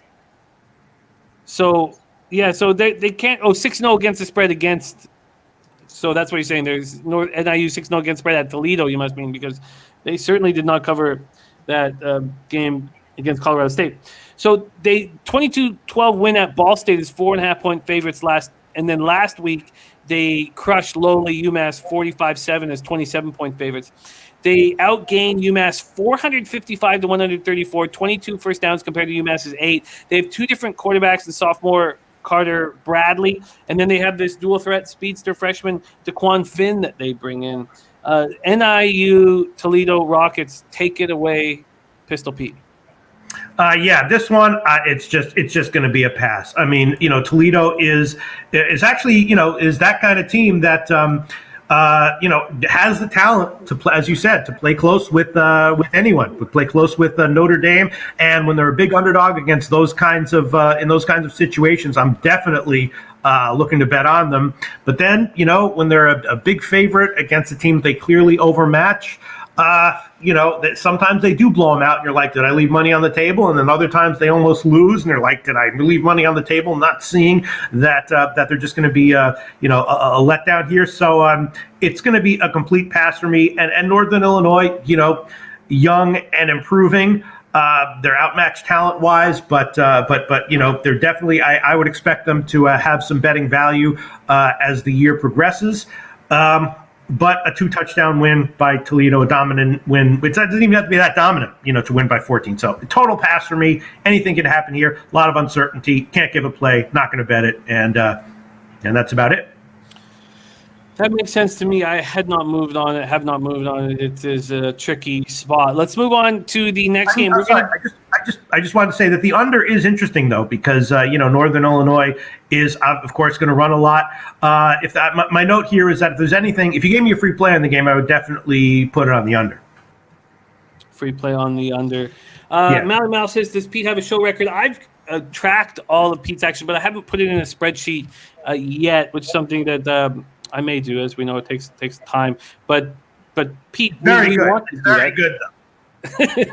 We want to do that. It's just Pete doing one show a week. It is difficult to succeed on a one show a week thing, but it is definitely something we'll be doing as we move forward, Mally Mal, because that's what Pete taught us, right? He taught us all about transparency and honesty.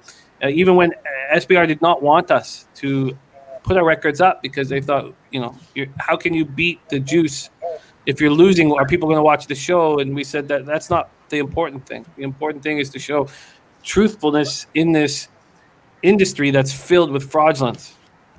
All right, let's get to work here. We move to Conference USA. Old Dominion Monarchs 1-4, 0-1 in Conference USA. And Marshall Thundering Herd 2-3, 0-1 in Conference. Jones C. Edwards Stadium in Huntington, West Virginia. We are 72 Fahrenheit showers in this spot, 3 miles per hour.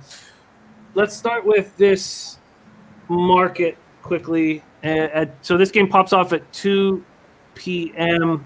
and we have Marshall opening up is 19.5-point favorites. That's now 20.5, 21 at Bet Online and 21 at Bodog. This total opened up at 64 and is now at 66. And Pete, I have been watching Old Dominion quite closely this year, and I am backing Marshall first half and full game, as I expect this is a get-right spot for the Thundering Herd, and they smash Old Dominion. But I'm a little nervous if you are on the other side. Mally Mal saying Marshall is a mess.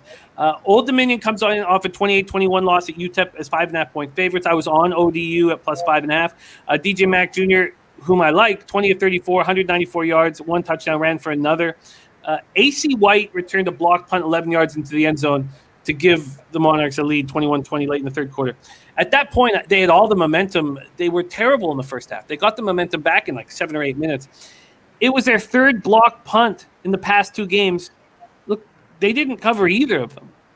They're getting these – when a team blocks a punt and runs it in and can't cover, to me it's a red flag. And you don't think Marshall's going to realize that they blocked 3 punts in their past 2 games? Marshall comes in off their 3rd straight close loss. 3 weeks ago, they lose 42-38 at home versus Eastern Carolina as 10-point favorites. They lose that game despite putting up 647 yards of offense. Dakota Blankenship says, Marshall fan here, rain on Saturday could be another problem. 4 fumbles in the pouring rain against Middle Tennessee. It is a good point, Dakota. And let me know if you think, Dakota, we love hearing from big fans of teams. So let me know if you think I'm on the wrong side here. They followed that up with a 31-30 loss at App State at 7-point dogs. They were outgained in that one, 566-397. App State had 39 first down compared to Marshall's 20. Then last week they lose 34-28 at Middle Tennessee as 11-point favorites. They lost despite outgaining Middle Tennessee 493-314 and getting 12 more first downs. But Dakota Blankenship right there saying exactly what happened there with the 4 fumbles. Pete, I think that it's a get-right spot for Marshall, and they're an angry football team, and they take it out on the Monarchs, who I think are, we know they didn't play last year, and we know that they're an improving squad, with Ronnie, the new coach there, and coming over from Penn State. But I think it's a smash spot for Marshall. What do you think here? There's something wrong with this team. I mean, they collapsed last year, which might you might want to throw out if they come in and prove they're a different entity this year. But what the hell happened with their defense? Their defense was amazing last year. It was supposed to be, basically as amazing this year, and it's just kind of been a shit show. And now you're giving 20.5 points. I actually checked the weather, and I didn't see any rain in the forecast, but I will. I'll check again. I think that if I would be, my first thought on this one again. There's no way. Look, if Marshall wins by 40, great, congratulations. But a team that has underperformed the expectations so drastically, going back to last year, it's not just these last few games. It happened last year. There's something wrong with this team, man. They're just not right in the head. And this is another game that I was just not sure what to make of. But my thought was, if it's a get right game for Marshall, it's probably going to be defensively, and that would make me lean under. I'm not sure what's up with this defense, why they're so underwhelming right now. I don't like Marshall in general as a team. They also don't have quarterback depth. If that quarterback gets injured, they're going to be in a lot of trouble again. So I'm not high on this team going forward, even if they do get a big bounce back win and cover here against Old Dominion. But I'm just kind of low on Marshall right now from an ATS perspective. From this game, I wouldn't feel comfortable betting them, but I might feel comfortable betting the under. And I have rain for 6 hours from 12 till 6 p.m. on Saturday in Huntington, West Virginia. Where are you seeing that? Jimmy the Bag? Just under my weather search for Huntington, West Virginia weather. It's supposed to rain Thursday, Friday, and Saturday.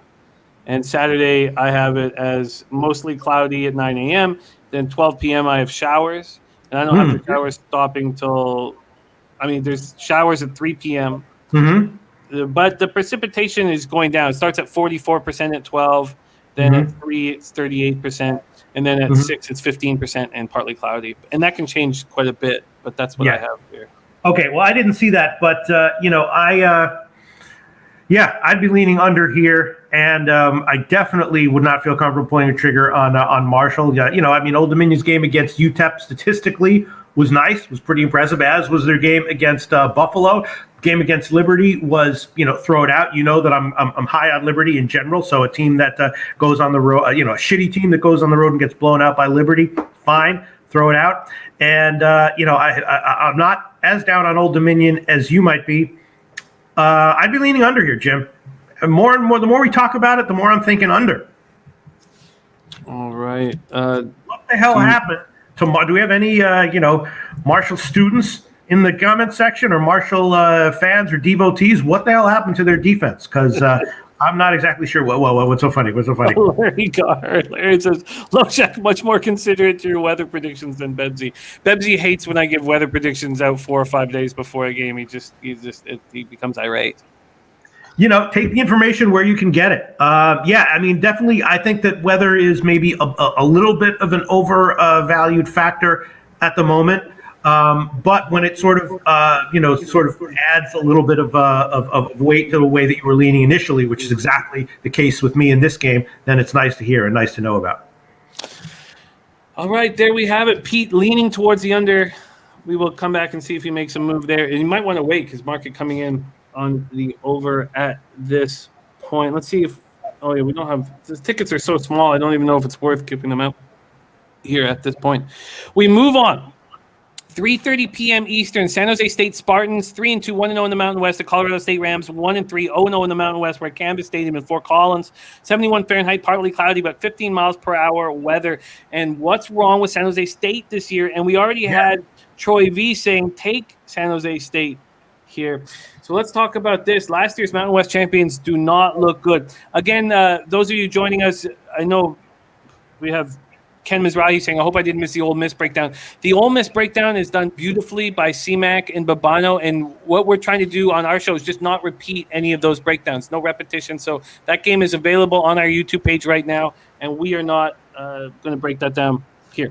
We're going to try to do games that they haven't done, and this is one of them. After losing 23-3 at Western Michigan as 3-point dogs in a game that can be excused as it was a terrible travel spot, they come back home and barely get by lowly New Mexico State 37-31 as 25.5-point favorites. New Mexico got 5 more first downs than the Spartans and had a chance to win that game. So, yeah, you can say, look, Nick Starkel had an injury to his non-throwing arm. He wasn't in the lineup, but Nick Nash was fine. 15 and 19 for 193 yards, 3 TDs, no interceptions. We thought this San Jose State defense, we knew they were good last year. They're supposed to be just as good this year. What the hell is going on with this football team? Let's move over to the market right now and see what we are dealing with. This game pops off at 3:30. We have Colorado State opening as 1-point favorites. Let's move to 2.5. This total opened up at 45.5. It's still there. Some books have moved it to 46. Colorado State has been a very difficult team to figure out. They lose at home to Vanderbilt, which was just shocking. And their first 20 plays that were scripted were excellent. And then they fell apart. Then they go into Toledo and beat them 22-6.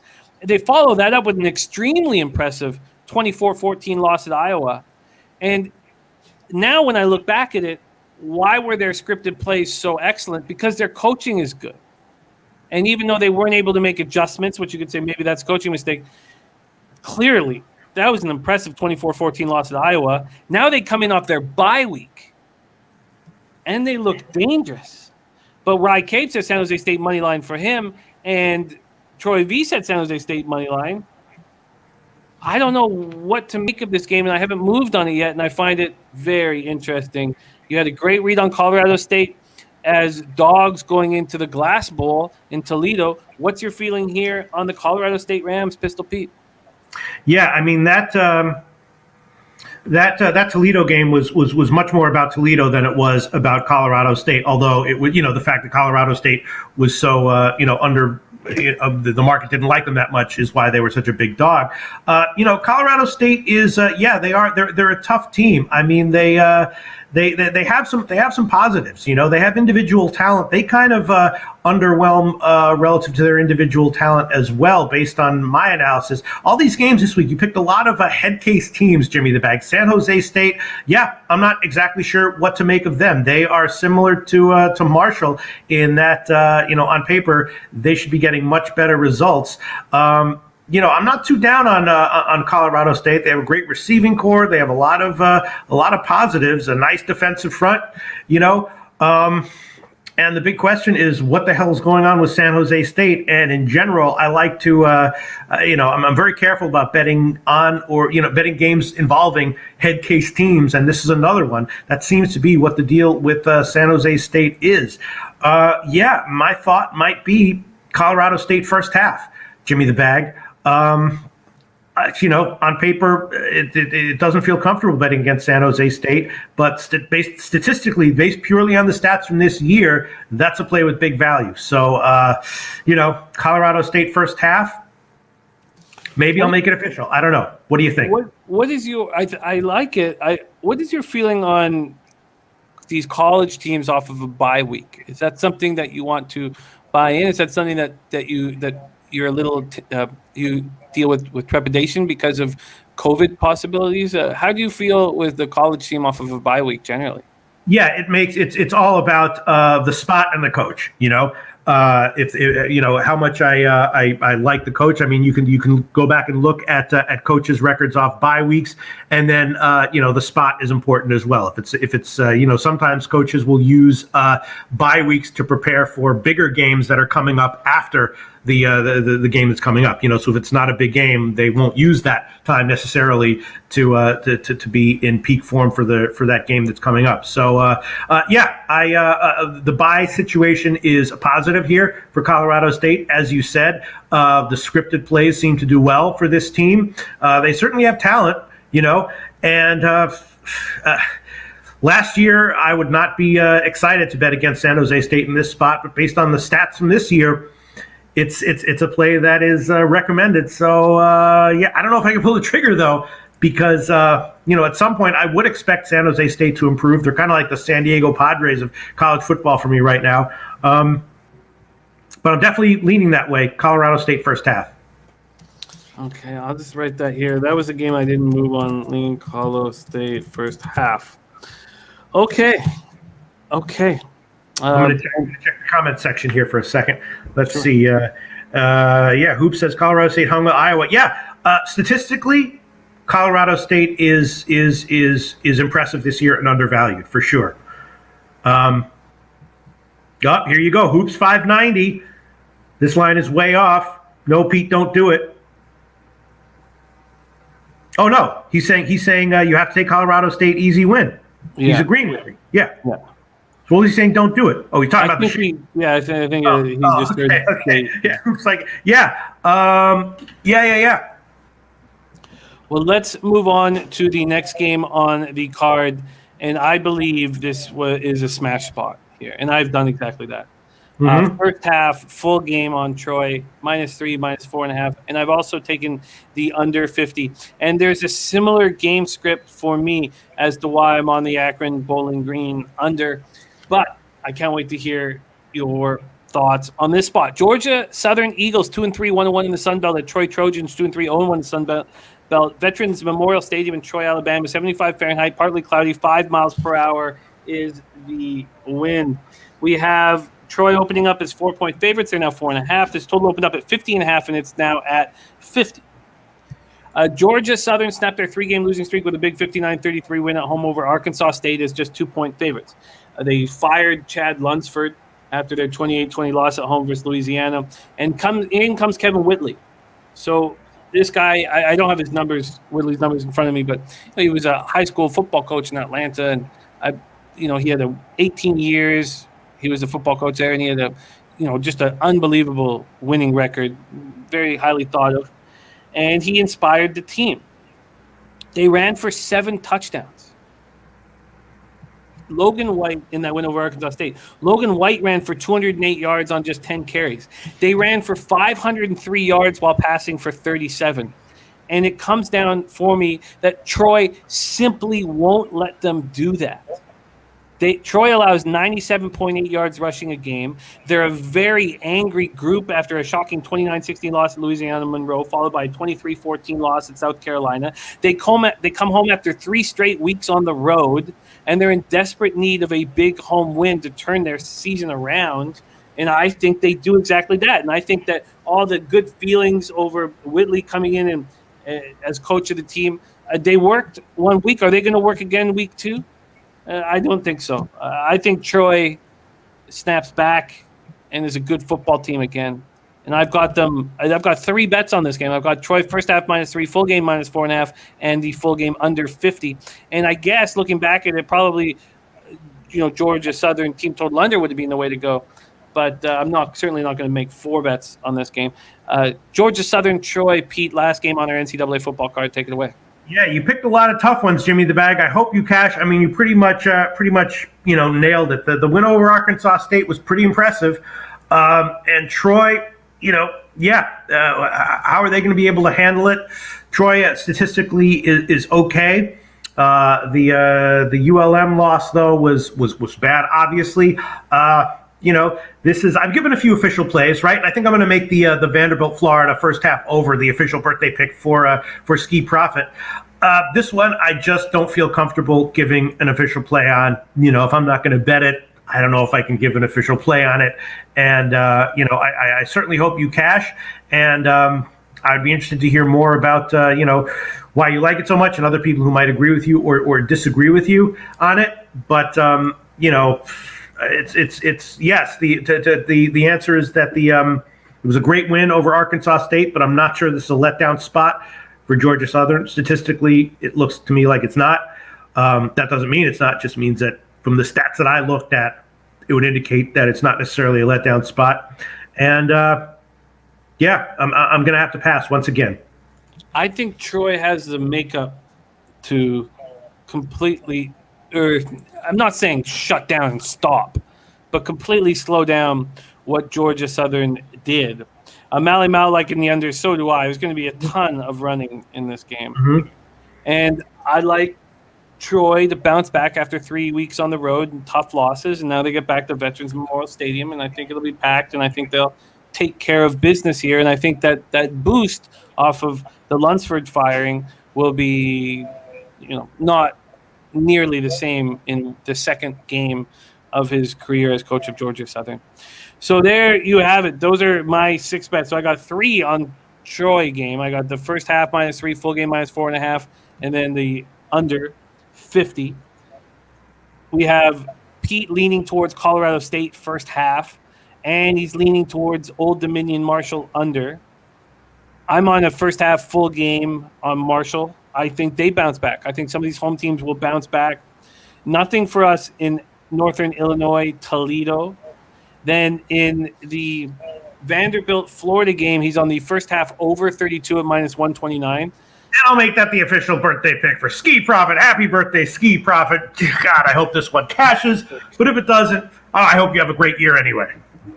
And Pete is also on the Akron first half +7.5 -108, and I'm on the under 46 in that spot. Nate Dogg looking at a Rafael Devers home run +400 for Boston tonight. All right, we are going to close the show here with MLB futures. We've now hit the playoffs, and it is time to look if there is angles to make money here in the playoffs. I'm going to move my book over to the futures market. And Pete, take it away. Are we going to start with pennants, or are we going to start with outright? Well, I guess we can talk about I mean, if the Dodgers get past St. Louis, which they should. Let me see. Let me just bring up my all of my notes here. I've got shit everywhere. So my book has Dodgers as the favorite to win the World Series, and Right. they could be out after one game. Sure. Yes. But there's a reach here. I got all my crap here, all my pages. I don't even know where anything else is. Let me just bring up my I mean, the Dodgers statistically have I have them roughly even with the Giants. So I don't know if Nutflush Allen is still in there. Losing Brandon Belt obviously is huge. But I would say that there's I'm seeing like the Giants at like +250 to win the NL pennant. The Dodgers at +200. I think there's more value, significantly more value on the Giants there than there is on the Dodgers. The White Sox would be good value, except I'm just very nervous about both Giolito and Rodon. You know, Rodon is injury prone, fatigue prone, and he might be again here in the playoffs. So that tempers my enthusiasm for the White Sox a little bit. If Giolito was allowed to use the sticky stuff, and Rodon was in top form, and we had no questions about fatigue with him, then the White Sox at like 7-1. To win the World Series would be a great bet as far as I'm concerned. Let me see, what else do we have here? Yeah, the Brewers have a great starting rotation. The starters should be great, and the top end of their bullpen is I like that one a lot as well. The bottom end is a little bit more iffy, but that probably won't matter as much as it would in the regular season. So I have them ranked kind of low. And the Rays, are the Rays. At this point, the Rays tend not to have that much betting value because so many people are so hip to them. But I have their bullpen as ranked, so actually even with the Giants, likely. But the top bullpen in the postseason, ranked even with the Giants. I'd probably say that the best betting value right now would be, I guess, the Giants. I'm seeing like 5.5 to 1 to win the World Series. I'd want to run some further numbers without Belt in there. The Belt loss is huge, but for World Series odds right now at about 5.5 to 1, I'd say that the Giants probably have the best betting value. I think Houston is significantly overvalued. I'm seeing Houston also at about 5 to 1. Whether if I had the option of taking Houston or San Francisco at 5.5 to 1, definitely I would be all over San Francisco in that spot. The Houston is a questionable bullpen, and that weighs heavily in the playoffs. Obviously, they're a fearsome team; they could win it all. But the bullpen numbers that I have for Houston are very troubling, very concerning, and that makes me not like them. I mean, the starters as well. Greinke, great, but I'm not sure how much I trust him. And McCullers, very solid, not lights out. So the Astros pitching in general is a big negative for me. And let me see. I'm just shouting out opinions here and thoughts. So San Francisco at +550 to win the World Series might be The biggest value play for me, Houston to win the World Series plus 550, I think is overvalued significantly. If the White Sox just had more reliable starting pitching, I'd be liking them at like 7-1 to win the series as well. The White Sox are plus 115 to win the series against the Astros. No, to win the World Series. Series. Yes, they're plus 115 to win the series against Houston, though. Oh, against Houston. Okay. Yeah, I didn't look at individual series odds yet. I just have pennant odds and World Series odds here. My first thought is that the White Sox as a dog to Houston, I would almost definitely be on that one. I'd probably want to look a little bit more into what to expect from Rodon and Giolito. But yeah, thinking Houston is overvalued, and let's see what the pennant odds here are. Yeah, San Francisco at 2.5 to 1 to win the NL pennant. Dodgers at 2 to 1. Milwaukee 3.5. Yeah, so I'd probably say that San Francisco at plus 250 to win the NL pennant would be my recommended play there. I mean, St. Louis, who knows? Statistically, St. Louis, great defense, but obviously they're going to have to get by the Dodgers, and then after that, they'll have to keep it up.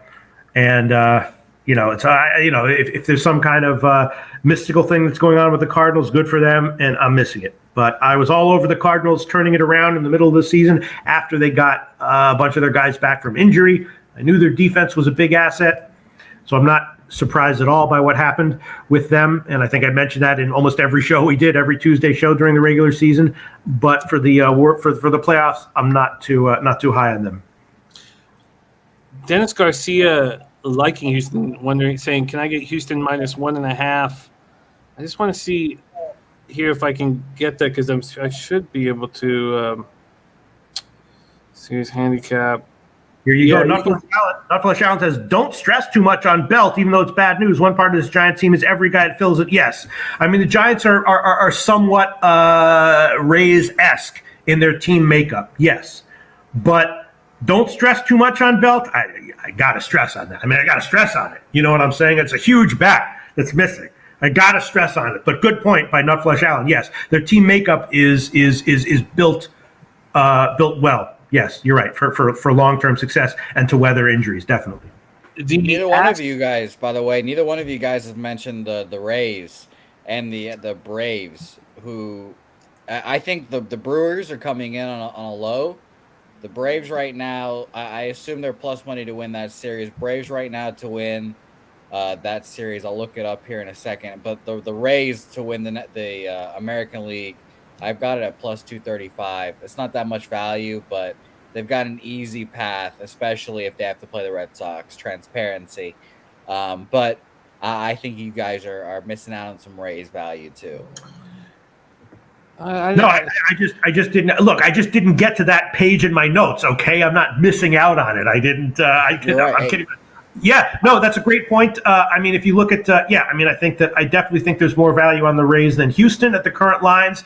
The White Sox, again, I mentioned why I'm not confident there. And then the Yankees or Boston. No, you're right. The Rays are probably the best value right now to win the AL pennant. When I was doing my research, I saw 260s. Have they gotten bet down further? Yeah, they have. Well, at my book, they have, but.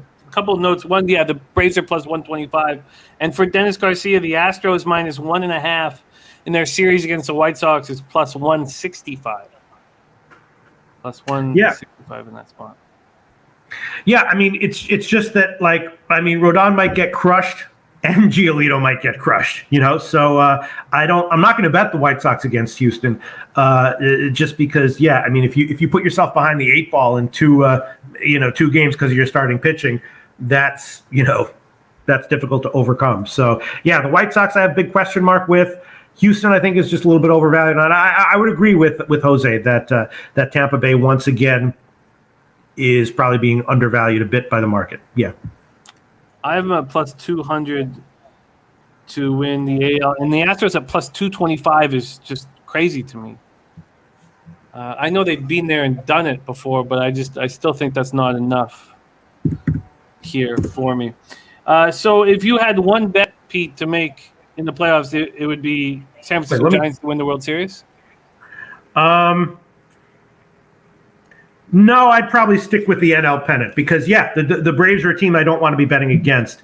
Let me just sorry, I know we're trying to make compelling content here, but let me just try to find the futures odds at Pinnacle right now for all of this. Let me just pull it up. Hold on a second. Where the hell is it?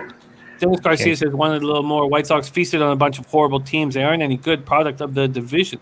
Dennis Garcia says Toronto would have beaten the White Sox in 3 or 4.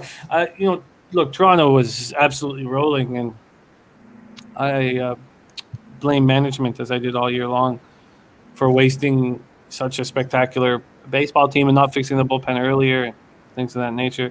Josh Prakash says, if I was you guys, best value, Giants or Rays. Take both and still make money. I got Giants at plus 2,200. Nice job there. Ick Schnizzle says Tampa Bay is a great look here. Yeah. And Pocket quarterback Lamar Jackson says Tampa Bay has narrative. 2 Tampa Bay teams have won in major sports this year, and this will make it 3. Take it away, Pete. What did you find? Let me just see. Yeah, I'm seeing. Okay. So at Pinnacle, the Rays are now even with Houston, and I would definitely take the Rays over Houston at those odds. And I agree with White. Yeah, the Rays might have as much value as San Francisco. Let's see, the World Series odds. When I looked at it, it was 6-1 for the Rays, and now it's about 6-1, and San Francisco is about 5.5 to 1. So I didn't run the numbers too carefully to be able to tell the difference between Tampa Bay and San Francisco, but it's possible that the Rays have even more value than the Giants. And maybe betting on the matchup being Rays and Giants for the World Series might be the best bet of all. And money keeps coming in on the first 5 under in the Yankees Red Sox game tonight. Now the first 5 under is down to minus 110 at Pinnacle. So the first 5 under 4 is now juiced to the under. Remember, this opened at 4.5. So very, very interesting here. Wow. That first 4 over, I guess I should have waited. It's just, I just want to say that according to the way that I analyze, these teams, which is slightly advanced, statistically, the way I'm looking at it, the Giants are significantly better than the Rays. And in fact, the White Sox are a bit better than the Rays as well. I'm not saying that's accurate. I'm just saying the numbers I look at indicate that. I disagree with rating the White Sox over the Rays right now, but statistically, that's what I'm seeing. And the Giants are a big step over the White Sox as well, kind of even with the Dodgers. So the reason I didn't call out the Rays to start is just because, according to my numbers, the way I look at things, the Giants have a significant, small but very clear and significant edge over the Rays. Well, let's do a review of today's action. Join us tomorrow. No Lead Knows will be joining us, and there'll be more and more games as we get through the week. But we must enjoy this calm before the storm that NHL and NBA will bring. Here we go. In the AL wildcard game, I'm on the first 5 over 4. Market moving heavily against me. Pete's on the Red Sox at plus 117. Let's see what that's done in the hour or so here at Pinnacle. The full game money line. Plus 114 right now for Boston, plus 114. But I still think money's going to come in on the Yankees throughout the day. Then we have Jose on no run first inning at minus 130. We have made no moves on tomorrow's NL wildcard game, but the market moving towards the under. And Dennis Garcia says, if you like anyone besides the Dodgers, don't you just play them today? If Dodgers lose, everyone odds drop. If Dodgers win, odds don't change. Books already priced in Dodgers winning. Yeah. That makes perfect sense. Yeah, my problem, the reason the thing that just makes me nervous is that if the Dodgers get by the Cards tomorrow, which they should, then I basically have the Dodgers and Giants ranked roughly almost exactly even. So that's what would make that's what's holding me back from making an official futures bet on the Giants. Let's going to be a huge series if we get to watch that. It's going to be must-see TV. When we get to NCAA football, Pete is on 2 spots. Akron first half plus 7.5, and the birthday pick is the first half over 32 in Vanderbilt, Florida. Then I have 6 looks. I'm on the under 46 in Akron, Bowling Green. I'm very interested in Pete's breakdown of Florida, Vanderbilt. And it's the birthday pick for Ski Profit. And, yeah, the birthday pick over 32. I think that I might want to wait for 32.5 at less juice. I don't see 32 as being too important of a number for me. And I would have to bet it at minus 130 right now. So no move for me at that game yet. We stayed off NIU Toledo. Pete leading under in Old Dominion Marshall. I'm expecting 2 teams to bounce back. And maybe I'm trying to catch a falling knife here, but I'm expecting Marshall and Troy to bounce back. I have Marshall first half full game, and I have Troy first half full game and the under 50 in Georgia Southern Troy. And then we have Pete leaning towards Colorado State, and I'm going to need to study that more. And I would like to find out as well if Starkel will be back in the lineup for this game. Also, just one other thing. I didn't mention, of course, Muncy out for the Dodgers, which is which definitely offsets Belt for sure. It's more statistically it's more important for the Dodgers than Belt, only a little bit, but that's a huge loss for Dodgers as well. It's a huge loss, but if Bellinger can be a different ball player in the playoffs, I mean, the whole dynamic of that lineup changes. And to think of all the Dodgers have gone through this year, with Bauer and now with Kershaw. Going to the playoffs, they're a 106-win team with all these injuries. It's pretty impressive. It's pretty impressive. Most importantly, happy birthday, Ski Prophet. Have a great, great day and a great night, my man. Wish I was in Vegas to party with you. Thank you guys so much for all the support. We know how blessed we are to have a chat that's so insightful and so humorous. Pete, any last words for these great cappers in the chat supporting the show? Yeah, my last word is, maybe we should take the Giants here to make it to the World Series at plus 250. God, it's so tough. It's so tough. Yeah, those are my last words to the commenters in the chat. It's just so tough, these sports betting market odds. It's a battle. It's a battle that we love fighting. It's just so tough. Those are my last words for today's show. Shout out to Noli Nose, Ski Prophet, Ken Mizrahi, Josh P. Kosh, Ik Schnizzle, G. Martinez, Bleds W, Nutflush, Allen, Nate Dogg 420. What a great, great group. Puzzler. Thank you guys all so much. Dennis Garcia, Daryl Brooks, Mally Mal, Pocket Quarterback Lamar Jackson, The Real, Jolly Roger, Snatch Adams, Rem Most, Airplane Main, and Top Set. So glad that you're getting better, Top Set, out of ICU, back home. We love you. Sending you as much positive energy as we possibly can. Our guy, Elio, OG Loadbagger. On behalf of all of us, Pistol Pete, Loshak, Jose Bouquet, Jeff Slaughter, and everybody here at Pub Sports Radio, thank you guys so much for your support. Now let's go out and get paid. Lecce, Halos Bookmakers!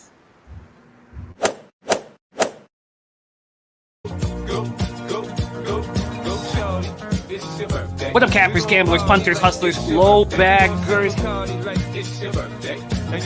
Sweet. Sweet.